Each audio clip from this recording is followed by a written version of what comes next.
특정 부호가 이게 입주권 준다는 것은 조합원들에게 커다란 재산상 손실이 나는 것이고 조합원의 재산과 관련된 중요한 내용들이 자꾸 변동되는 것에 대해서 의혹을 가질 수밖에 없습니다. 현대건설 임원분들이 여기를 많이 사신 걸로 저는 알고 있어요. 15명에서 20명 안짝으로.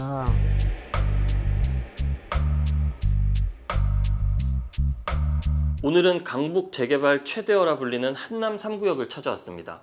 서울 용산구 한남 보강동 일대 38만 6,400제곱미터로 아파트 5,816가구를 짓는 재개발 사업입니다. 총 사업비가 무려 8조 3천억 원에 달해 역대 재개발 사업 가운데 최대 규모예요.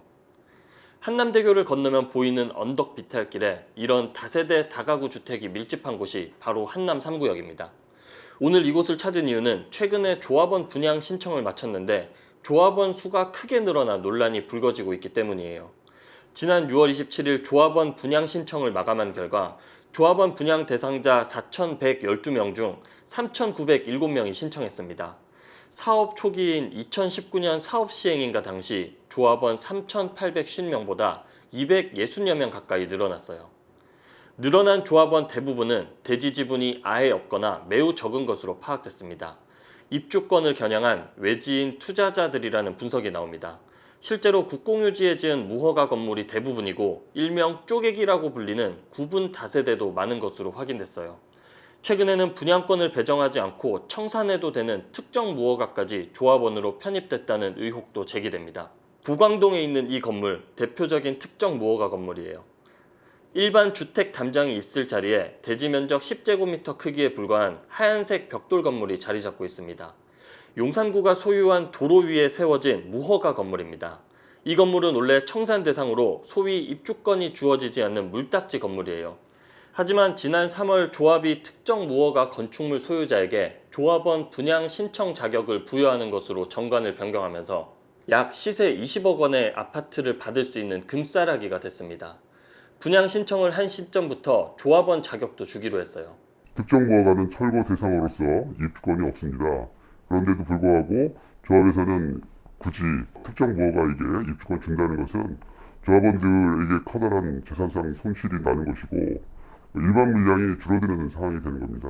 처음에 조합에서는 2명이 특정 부호가에 관련해서 소송을 준비하고 있다고 하였고 그 이후에 정식 정보공개 요청을 통하였을 때는 5명, 그리고 최근에 하나도 없다고 이렇게 얘기를 하고 있습니다.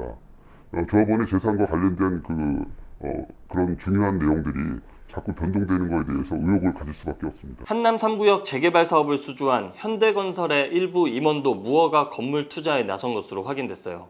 현대건설의 도시정비 사업을 총괄하는 상무 A씨가 지난 2019년 10월 8억 7천만 원에 매입한 36제곱미터 나대지와 무허가 건물입니다.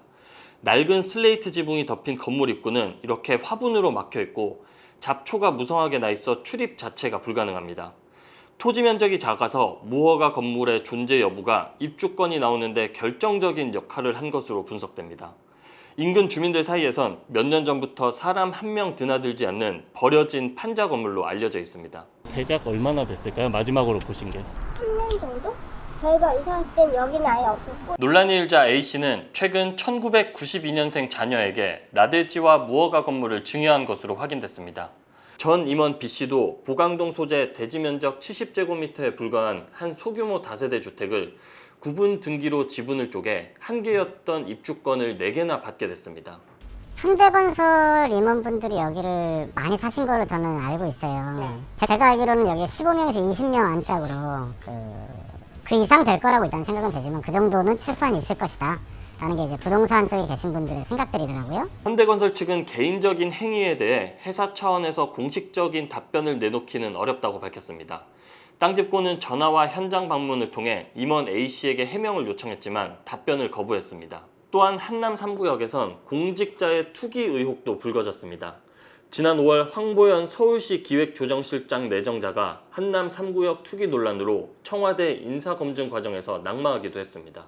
조합원들 사이에선 구분 다세대와 무허가 건물의 증가로 사업성이 크게 떨어지는 것 아니냐는 우려가 나옵니다. 현재 한남 3구역 내 구분 다세대는 750가구로 전체 20% 수준이에요. 구분 다세대의 경우 감정평가액은 단독주택보다 높습니다. 결국 구분 다세대가 많을수록 일반 분양이 줄고 조합원 수익은 그만큼 줄어듭니다. 단순 계산으로 한남 3구역의 일반 분양 물량은 한 채당 평균 20억 원대로 예상되는 만큼 260가구가 줄어들면 일반 분양 수입만 총 5,200여억 원이 날아가는 셈입니다. 무허가 건물은 더 심각합니다. 현재 200여 가구의 무허가 건물 소유주는 땅이 없습니다.